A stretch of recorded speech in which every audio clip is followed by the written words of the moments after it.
കൂട്ടുകാരെ, എല്ലാവർക്കും മാഷു ടീച്ചറിന്റെ മറ്റൊരു പുതിയ വീഡിയോയിലോട്ട് ഒരിക്കൽ കൂടി സ്വാഗതം. അപ്പൊ ഇന്ന് ടീച്ചർ എത്തിയിട്ടുള്ളത് 4ാം ക്ലാസ്സിൽ പഠിക്കുന്ന LSS പരീക്ഷയ്ക്ക് തയ്യാറെടുക്കുന്ന കൊച്ചു കൂട്ടുകാർക്ക് യൂസ്ഫുൾ ആവുന്ന ഒരു വീഡിയോയുമായിട്ടാണ് കേട്ടോ. അപ്പൊ LSSലെ മാത്സുമായിട്ട് റിലേറ്റ് ചെയ്തിട്ടുള്ള ഒന്ന് രണ്ട് കാര്യങ്ങളാണ് ടീച്ചർ ഇന്നത്തെ ക്ലാസ്സിൽ പറയാനായിട്ട് പോകുന്നത്. അപ്പൊ അതിലോട്ട് പോകുന്നതിന് മുന്നേ ടീച്ചർക്ക് മറ്റൊരു കാര്യം കൂടി കൂട്ടുകാരടുത്ത് പറയാനായിട്ടുണ്ട്. ഇനി നമുക്ക് വരുന്ന മാസം നമ്മുടെ സെക്കൻഡ് ടേം എക്സാം സ്റ്റാർട്ട് ചെയ്യാണ് അല്ലേ. അപ്പൊ ആ ഒരു പരീക്ഷയ്ക്ക് യൂസ്ഫുൾ ആവുന്ന വീഡിയോസ് ഒക്കെ വൈകാതെ തന്നെ നമ്മുടെ ചാനലിലോട്ട് അപ്ലോഡ് ചെയ്യുന്നതായിരിക്കും കേട്ടോ. അപ്പൊ എല്ലാ കൂട്ടുകാരും എന്ത് ചെയ്യുക, പെട്ടെന്ന് തന്നെ നിങ്ങളുടെ എക്സാമിന് വേണ്ടിയിട്ടുള്ള തയ്യാറെടുപ്പുകളൊക്കെ തുടങ്ങുക കേട്ടോ.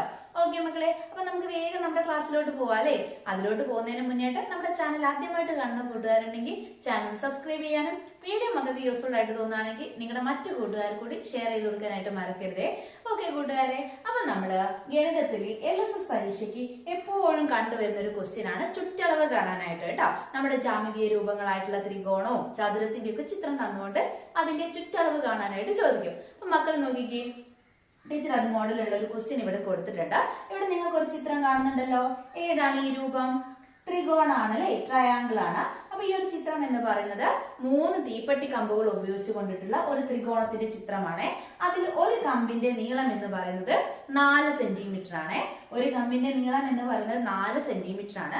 അപ്പൊ ഈ ഒരു 3 തീപ്പെട്ടി കമ്പുകൾ ഉപയോഗിച്ച് കൊണ്ടുണ്ടാക്കിയിട്ടുള്ള ഈ ഒരു ത്രികോണത്തിന്റെ ചുറ്റളവ് കാണാനാണ് മക്കളെടുത്ത് പറഞ്ഞിട്ടുള്ളത് കേട്ടോ. അപ്പൊ ചുറ്റളവ് എന്ന് പറഞ്ഞാൽ എന്താണ്? ഈ ഒരു ചുറ്റിലുമുള്ള അളവിനെയാണ് നമ്മള് ചുറ്റളവ് എന്ന് പറയുന്നത് അല്ലെ. നമുക്ക് തന്നിട്ടുള്ള ആ ഒരു ഫിഗറിന്റെ ചുറ്റിലുമുള്ള അളവിനെയാണ് നമ്മള് ചുറ്റളവ് എന്ന് പറയുന്നത്. അപ്പൊ നോക്കിക്കേ മക്കളെ, നമുക്ക് തന്നിട്ടുള്ള ഈ ഒരു ത്രികോണത്തിന്റെ ഒരു വശത്തിന്റെ നീളം എത്രയായിരുന്നു? 4 സെന്റിമീറ്റർ ആണല്ലേ. അത്തരത്തിലുള്ള 3 വശങ്ങളാണുള്ളത്. അപ്പം ഇതിന്റെ ചുറ്റളവ് എത്രയായിരിക്കും മക്കളെ? 4 കൂട്ടണം 4 അല്ലെ. 4+4+4 എത്രയാണ് മക്കളെ ആൻസർ വരിക? എത്രയാണ്? 12 സെന്റിമീറ്റർ ആണ് അല്ലെ. 12 സെന്റിമീറ്റർ ആണ് വരിക. നോക്കിക്കേ മക്കളെ, ഇനി നമുക്ക് ഇതിന് പകരം എങ്ങനെ എഴുതാം? എത്ര വശങ്ങളുണ്ട്? 3 വശങ്ങളാണ് അല്ലെ. 1 2 3 വശങ്ങളാണ് അല്ലെ. അപ്പൊ 3 ഇൻറ്റു ഓരോ വശങ്ങളും എത്ര സെന്റിമീറ്റർ ആണ്? 4 സെന്റിമീറ്റർ ആണ് അല്ലെ. അപ്പൊ നമുക്ക് എന്ത് എഴുതാം? 3 × 4 = 12 സെന്റിമീറ്റർ അല്ലെ. ഇതേ രീതിയിൽ വേണമെങ്കിൽ നിങ്ങൾക്ക് എഴുതാം, അല്ലെങ്കിൽ ഇങ്ങനെ നിങ്ങൾക്ക് ആഡ് ചെയ്ത് വരികയും ചെയ്യാം കേട്ടോ.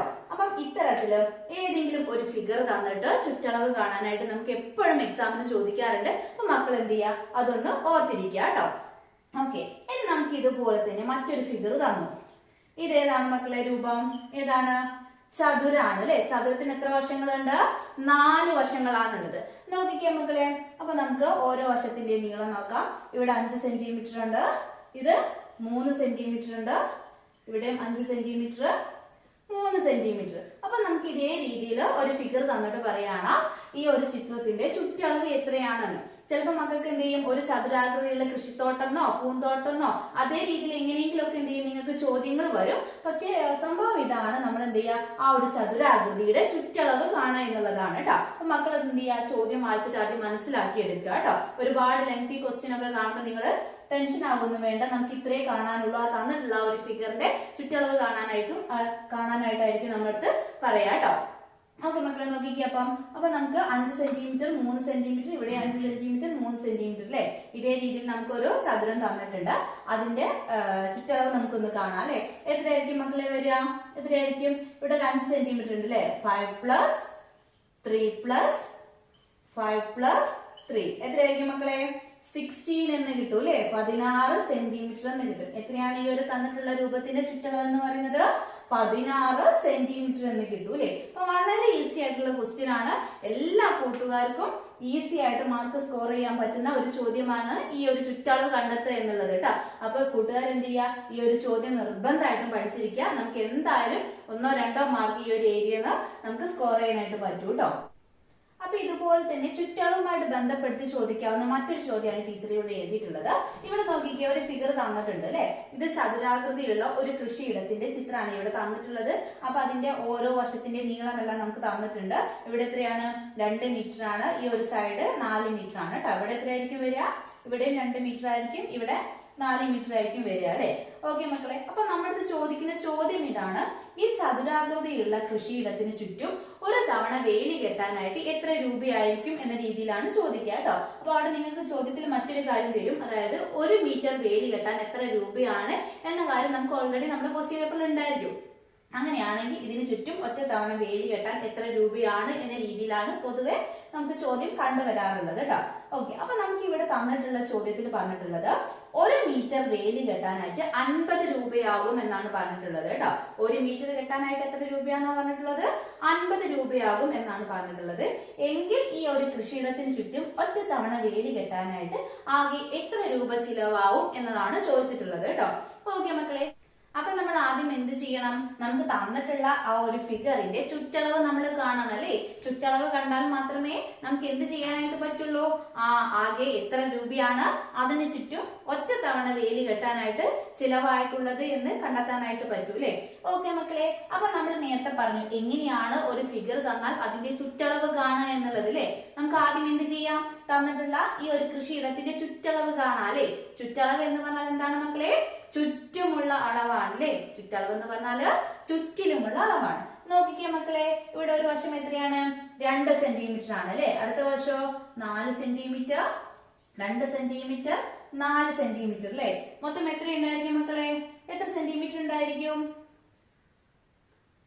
12 സെന്റിമീറ്റർ ഉണ്ടായിരിക്കും അല്ലെ. എത്ര ഉണ്ടായിരിക്കും?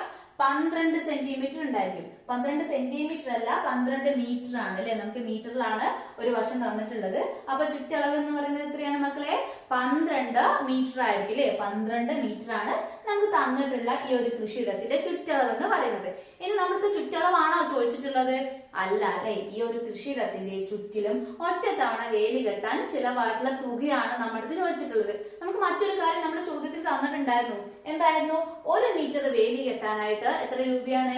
50 രൂപയാണ്. നമുക്ക് എത്ര മീറ്റർ കെട്ടണം മക്കളെ? എത്ര മീറ്റർ കെട്ടണം? 12 മീറ്റർ വേണം നമുക്ക് വേലി കെട്ടാനായിട്ട്. 1 മീറ്റർ കെട്ടാൻ 50 രൂപയാണെങ്കിൽ 12 മീറ്റർ കെട്ടാനായിട്ട് ആകെ എത്ര രൂപ ചെലവാകും? 1 മീറ്റർ കെട്ടാനായിട്ട് എത്രയാ നമ്മൾ പറഞ്ഞു? 50 രൂപയാണ്. അങ്ങനെയാണെങ്കിൽ 12 മീറ്റർ കെട്ടാനായിട്ട് എത്ര രൂപയാവും മക്കളെ? 12 into 50 എത്രയാ മക്കളെ? എത്രയാണ്? 0 into 2 0, 1 into 0 0, 5 into 2 10, 1 into 5 5 plus 1 6 അല്ലെ. എത്രയാ നമുക്ക് കിട്ടുക? 600 എന്ന് കിട്ടും അല്ലെ. 600 എന്ന് കിട്ടും. എത്രയാ മക്കളെ? 600 എന്ന് കിട്ടും അല്ലെ. അതായത് ഈ ഒരു കൃഷിയിടത്തിന് ചുറ്റും വേലി കെട്ടാനായിട്ട് ആകെ എത്ര രൂപ ചെലവാകും മക്കളെ? 600 രൂപ ചെലവാകും അല്ലെ. 600 rupees ആണ് ആകെ ചെലവ് വരുന്നത് അല്ലെ. അപ്പൊ ഇതേ രീതിയിലാണ് നമുക്ക് ചുറ്റളവുമായി ബന്ധപ്പെട്ടിട്ടുള്ള ചോദ്യങ്ങൾ നമ്മുടെ ചോദ്യ പേപ്പറിൽ പൊതുവെ കണ്ടുവരാറുള്ളത് കേട്ടോ. അപ്പൊ എന്തായാലും മക്കൾ എന്ത് ചെയ്യാം? ഏതെങ്കിലും കൂട്ടുകാർക്ക് ഈ ഒരു ഏരിയ സംശയമായിട്ടുണ്ടെങ്കിൽ തീർച്ചയായിട്ടും ഇന്ന് തന്നെ പഠിക്കാട്ടോ. കാര്യം നമുക്ക് ഒരു 2-3 മാർക്ക് നമുക്ക് ഈ ഒരു ഭാഗത്ത് നിന്ന് നമുക്ക് സ്കോർ ചെയ്യാനായിട്ട് പറ്റും. അപ്പൊ ഇത്രയും കാര്യങ്ങളാണ് ടീച്ചർ ഇന്നത്തെ ക്ലാസ്സിൽ പറയുന്നത്.